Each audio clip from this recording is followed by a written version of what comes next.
Sometimes when I would get home from school, I'd be really sad. It's not that I got bullied or anything like that. I don't know. I was just sad. My go-to songs for when I was sad was Mannequins Are My Best of Friends from SB or Gone by Ski Mask and Slumpgod. I don't even remember how I discovered that song, by the way. I just wish I could rehear it for the first time again because that song, oh my god, it hits. It hits. The music video for the song too is great. I don't know, it's something about how raw it is, just seeing him get progressively more drunk throughout the video. It just has a certain charm to it that just really hasn't been able to be recaptured since like 2016. Like a really long time, bro. Ski Mask actually has a lot of music that has that nostalgic feeling attached to it for me personally. I actually have Ski Mask songs downloaded on my phone that date all the way back to 2015 too that will still get some rotation to this day. Today, I want to talk about one of my more favorable artists of the last few years, Ski Mask and Slumpgod. Now, before we get into why people think he fell off, quote unquote, or whatever, I gotta give my flowers because to me personally, Ski Mask has always been an interesting artist as far as his career, his sound, and his personality. Now, separating him from X, Juice WRLD, Very Rare, Members Only, I mean, literally just him by himself as an artist, he's always had a special place in my heart, man. Those songs he has with Keith Ape, man, don't even get me started. This dude, this dude just always has been able to fit himself in any sound, any place on a song, and I mean, it's crazy. The feeling I got the first time I ever heard him was just honestly confusion. I knew I was listening to a rap song, but something about the way he was rapping just blew my mind. Like a ran at the meter. I cook it like a needle. All of my senoritas, no bells like a teacher. If your bitch get that pussy coming, I bless it like a preacher. Got the hand, got the Mary, now with Kelly like I'm Regis. Got my bars in the booties, don't you know how you can see it? That's why, you know, I wouldn't say he's my favorite artist, but he's definitely in that discussion when I think of just pure talent. Oh, you're glazing. Get off your knees. Yada yada, shut up. I'm just painting you guys a picture on why I like Ski Mask's music. I guess you could say that the biggest thing to really draw me in with Ski Mask all the way back in 2016 was just the delivery. It was something just so fun about the way he delivered his bars, like, look at it, look at it, look at it. Like, if you know about Ski Mask, that ad-lib just sends you back, doesn't it? The man's got millions on millions of views. He still goes on tours. I actually think I saw him on Grade A 2022 tour, I think, or was it 21? Whatever. He was on 2023's Rolling Loud. I don't know, you know, either way, he's still doing his thing, and he's good. Now, I'm not about to sit here and talk about his come up. I personally feel like that's boring, and that's been done so many times by different creators. I'm sure if you're watching this video, you know the man's story. I'd rather talk about why I think people say he fell off. So let's start with the simple fact that this man hasn't dropped much, in 5 years. After watching some interviews and doing some intense research on Reddit, I've mostly found that Ski Mask just really likes to perfect his craft, you know what I mean? This man will spend months upon months working on a single project, which I guess is why it's taken so long. It's not that he's taken a step back from music. The man just really likes to make sure what he's putting out there is exactly what he wants out there. And honestly, while we're on this topic, I'm so tired of people saying that someone fell off just because they aren't consistently feeding people with music. Like, y'all don't be saying the same thing about Kendrick Lamar, Frank Ocean,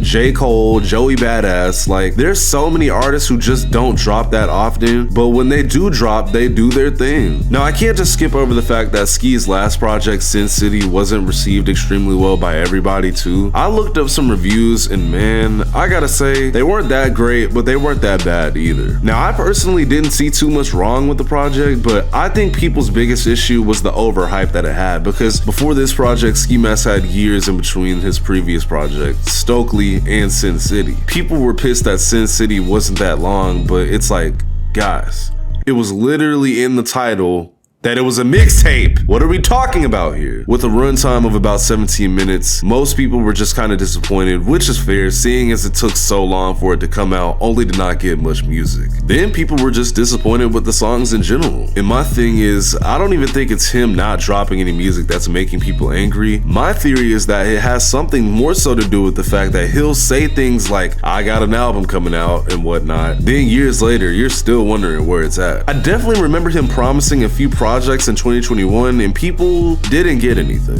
So eventually people would get tired of this and start saying Ski fell off and all this other dumb shit. But here's the thing, there's multiple reasons why this man takes a while to drop music that we're gonna have to get into here. Now, we absolutely cannot leave out arguably the biggest reason why his career is in the spot it's in. It's pretty obvious that Ski has been through a lot of really messed up stuff ever since his career started really taking off. Starting off with the one I think everybody knows at this point, his best friend XXXTentacion passing away in 2018 left a hole in him that is probably just unfillable. You have to think, these two literally came up together. They met in jail, they would freestyle together while locked up. He spent his birthday in jail and X gave this man his biscuit as a birthday present, and they would keep up with each other and end up hanging out when they got out. They started a group together. Even though they had internal issues inside the group, they were still best friends, literally. A few years later, they're both massive stars, even through the times where they were publicly on different terms with each other. And I would word it that way because I wouldn't even call it beef. Ski just felt like he had to separate himself from X because he didn't want to be a sidekick. That's understandable. These two were literally best friends, and for him to just lose someone so close to him, that can have a really dark effect on someone. I still remember the Instagram live where Ski was very emotional after realizing he just lost his best friend. It's a very hard watch, and you can tell he lost a piece of himself that day. One thing to understand too is that X kept Ski focused on the music. He was the kind of guy to be like, come on, you need the job, you need the job, and he was a big motivator. And with him gone, it probably became a lot more difficult to stay motivated. From that point on, he would decide to take a step back, no pun intended. Still working, but obviously people have to grieve. In a dark twist of fate, the Montreality interview with Ski and Juice WRLD was shot just 2 days before X had passed away. Ski Mask and Juice WRLD have become seemingly close as well, and they would drop a huge song, Nuketown, where the music video currently is sitting at over 70 million views on YouTube. They were even working on a joint project together, so the energy was definitely there. Then in 2019, not even a year after X passed away, Juice WRLD passes away as well, which is just so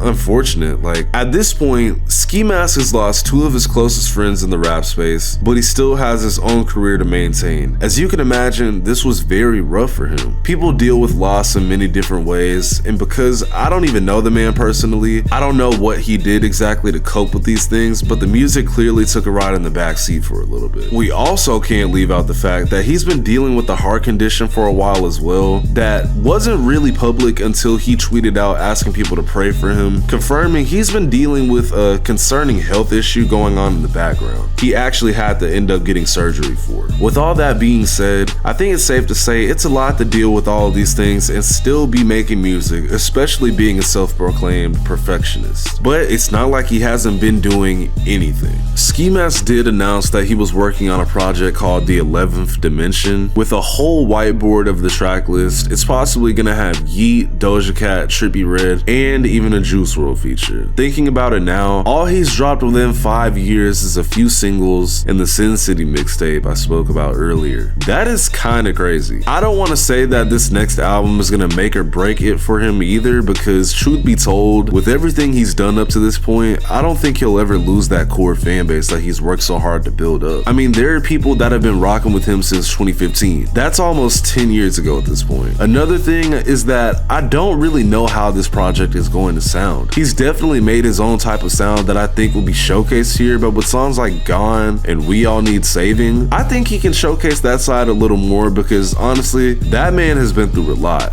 Clearly. Either way, I'm just excited to see what this man brings to the table, because I love Ski Mask the Slumpgod. So of course, I'm not gonna say he fell off or whatever, because I'm fucking biased. The true state of Ski Mask's career is that even if the next album he drops is completely garbage, which I doubt, he'll still have his fan base rocking right beside him. And I don't know him personally, but I think that's probably his favorite part about his career. I'm UVXCX. Later. On this broken and shit. Damn, here we go, rolling again. I'm in the trap with some motivate. We moving wide, put some snow in the air. Emo bitch, I'ma pull on her head. Too many guns, we got poles in the air. Too many guns, she don't even know what it is. I pop a perf before I go in the bitch. Tell her little hold my shit.